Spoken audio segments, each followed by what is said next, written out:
Xin lệ từng mùn ta không cao gió ngọt mà lệ đã nợ to khi đi về à hậu từ là si phê về về à dòng từ là si phê về về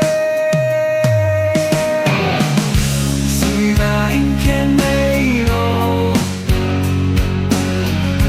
đã là anh hoạt đây đâu đúng như là anh muốn đã đây đâu phát về về ấy à đi đâu xin lấy cùng ta không cao sự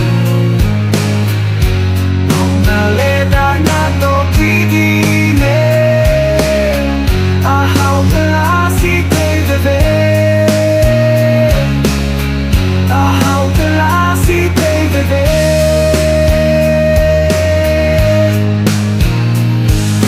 xin anh khen nề ô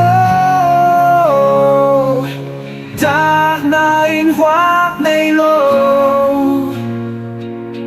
đúng kim ngài move ta này lâu